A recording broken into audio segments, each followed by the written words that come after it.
Bloomsburg is an amazing community. In 1982, I moved to Bloomsburg as a college freshman with less than $200 in my wallet with a goal of just putting myself through college. I fell in love with this town and I decided to stay. The welcoming people in this community helped me over the past 32 years to become who I am today. If there was any doubt about what a friendly, caring, and open community we've built, the recent production of Our Town Bloomsburg has laid that doubt to rest. At the last council meeting, all in attendance agreed with our mayor's comment that she was quite proud of this production, and rightfully so. Bloomsburg enjoys and benefits from an impressive reputation. The decision before us will have a direct impact on the integrity and cultural fiber of Bloomsburg, not only to the local citizens, but to the region and the state.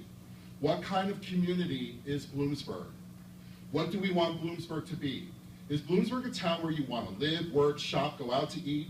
Or is it a place where you're not quite sure you'll always be accepted? If someone told you, no, you can't live here, no, you can't shop here, no, you can't work here because of who you are, what would you do? What if you were told, just go to someplace else? Would you go back to Bloomsburg? This ordinance ensures all people have the freedom to seek the opportunity to earn a living, provide for themselves and their families, and put a roof over their heads without being discriminated against for who they are. It protects the rights of Christians, regardless of their sexual identity. It protects disabled people, colored people, the elderly. This ordinance simply draws a moral line that we will treat all people with dignity and equality. The refusal in Bloomsburg to provide services and deny housing because of who someone loves makes this a Bloomsburg problem. We have the responsibility as a community to declare that all forms of discrimination are unacceptable in our town, Bloomsburg. It's one thing that gay and transgender people were left out before, but it's another thing to decide to leave them out now. Bloomsburg can correct it tonight. The opposition to an equality and fairness ordinance will try to scare you with litigation concerns.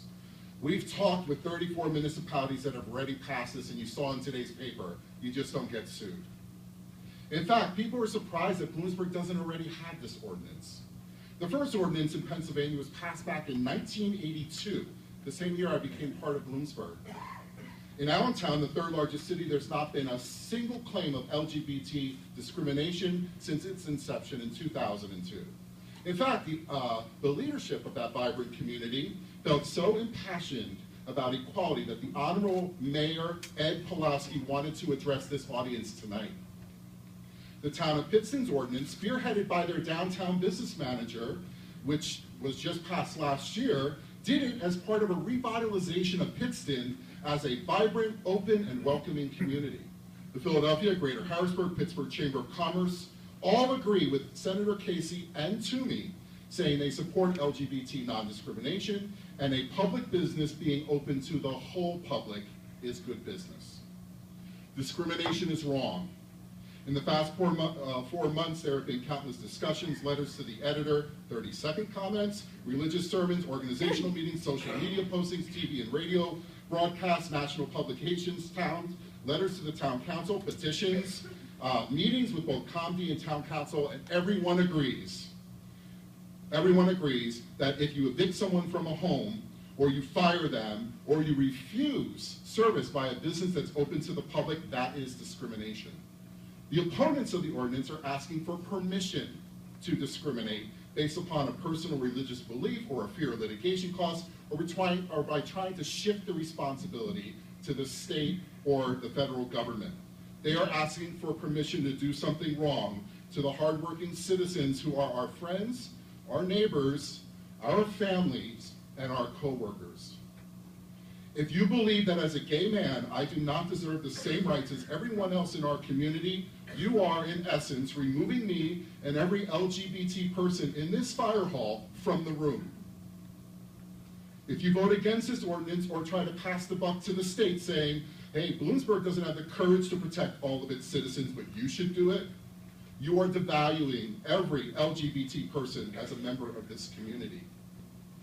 I believe our town, Bloomsburg, the Bloomsburg Town Council, and the Mayor of Bloomsburg will have the courage to do the right thing by supporting all of its citizens as full citizens and vote for both the ordinance and the resolution.